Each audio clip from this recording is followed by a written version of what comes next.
Assalamualaikum warahmatullahi wabarakatuh. Nama saya Murti Karunyasari, NIM P300-1829, kelas A, Prodi Ilmu Ekonomi Studi Pembangunan. Mata kuliah evaluasi proyek. Di sini saya akan mempresentasikan PPT tugas evaluasi proyek tentang mengukur proyek energi terbarukan menuju pertumbuhan inklusif. Mengukur proyek energi terbarukan menuju pertumbuhan inklusif. Di dalam bab 3 ini, kami mengeksplorasi bagaimana agenda pertumbuhan inklusif mencakup proyek energi terbarukan di dalamnya dengan mengukur hasilnya melalui tingkat pengembalian ekonomi ERR. Selain itu, kami juga menganalisis penilaian resiko yang biasanya terjadi pada proyek energi terbarukan.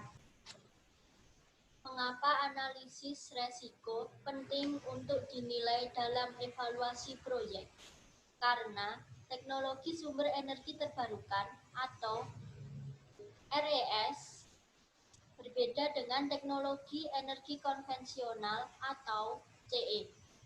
Teknologi ini diakui memiliki resiko lebih tinggi dibandingkan energi konvensional. Untuk informasi detailnya, perbedaan antara sumber energi terbarukan atau RES dan energi konvensional atau CE dapat dilihat pada tabel 3.1 sebagai berikut. Tabel 3.1.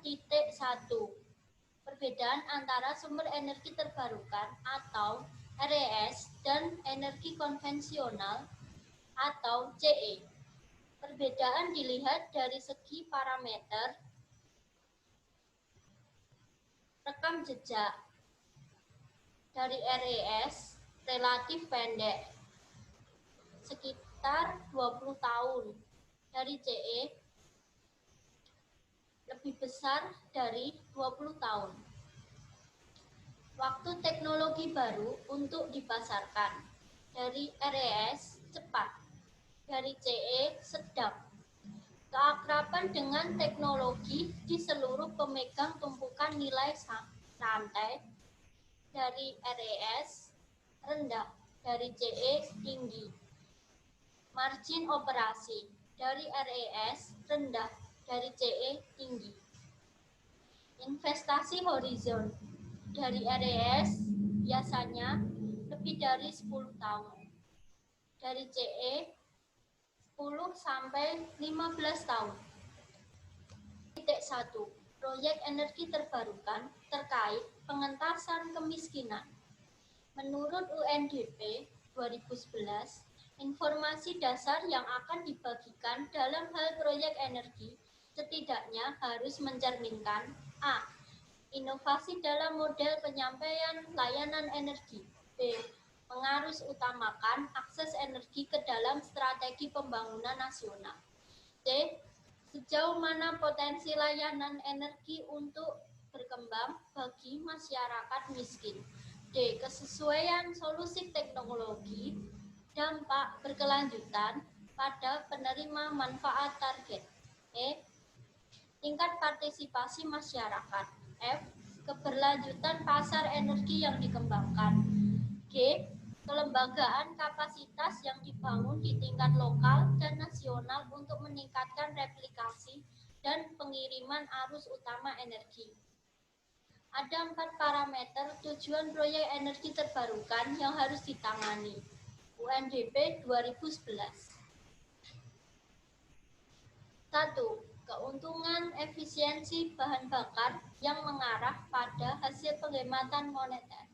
2. Penggunaan energi secara produktif. 3. Penciptaan lapangan kerja dan peningkatan produktivitas tenaga kerja. 4. Peningkatan aset kepemilikan. 3.2. Pembiayaan proyek energi terbarukan. Dalam komponen proyek energi terbarukan itu terdiri dari proyek keluaran sebagai hasil proyek yang mendefinisikan hasil yang dapat menghasilkan selama pelaksanaan proyek. Kemudian menggambarkan rumah tangga penerima manfaat sebagai hasil pelibatan dalam proyek tersebut. Selanjutnya, menjelaskan keluaran, pengeluaran modal, dan keluaran proyek. Mengevaluasi apakah pasokan energi yang dihasilkan dari pembangkit listrik memenuhi permintaan energi rumah tangga seiring dengan hasil yang dihasilkan. Dengan demikian, kita dapat menghitung tingkat pengembalian ekonomi atau ERR proyek energi terbarukan adalah sebagai berikut. Rn plus 1 sama dengan Rn kurangi NBN kurung buka Rn kurangi Rn kurangi 1 NB dibagi NBN NBN kurangi 1 kurung tutup, di mana NB sama dengan NB project kurangi NB without project. NB adalah keuntungan bersih yang dihasilkan melalui manfaat dan non-manfaat. Rn adalah sebagai tingkat pengembalian ekonomi antara proyek dan estimasi non-proyek. 3.3 Identifikasi resiko di RES. Untuk menguraikan ketidakpastian selama periode proyek, kami telah mengidentifikasi resiko yang dipilih pada tabel 3.4 sampai dengan tabel 3.6 sebagai faktor resiko yang berdampak pada nilai moneter proyek. Estimasi masing-masing faktor resiko diestimasi melalui tabel 3.3. Tabel 3.3 biaya investasi proyek energi terbarukan adalah sebagai berikut.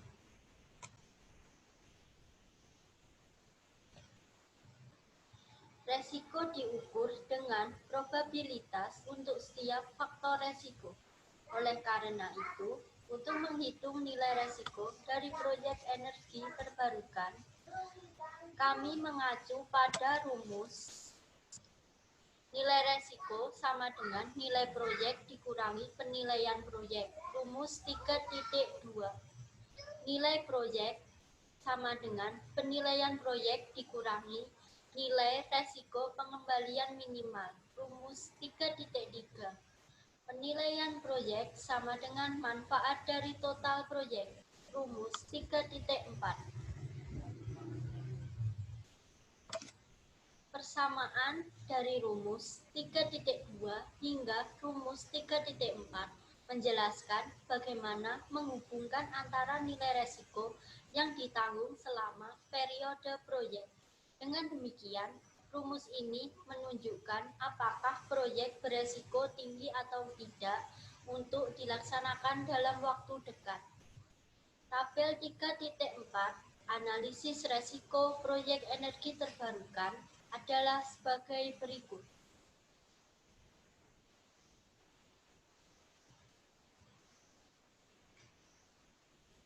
Pengukuran proyek energi terbarukan menuju pertumbuhan inklusif sudah sesuai karena proyek energi terbarukan tersebut telah memberikan penjelasan kepada kita melalui pendekatan teoritis tentang bagaimana energi terbarukan dapat meningkatkan pertumbuhan inklusif. Selain itu, proyek energi terbarukan tersebut juga mendatangkan banyak keuntungan, seperti penggunaan energi yang dilakukan secara efisien dan menurut kebutuhan, penghematan energi yang dilakukan secara tidak berlebihan, dan dapat mendatangkan rezeki bagi tenaga kerja. Mereka bekerja melalui konstruksi, operasi, pemeliharaan mesin, pemeliharaan peralatan, dan lain-lain. Sekian presentasi dari saya. Apabila ada kesalahan, mohon dimaafkan. Wassalamualaikum warahmatullahi wabarakatuh.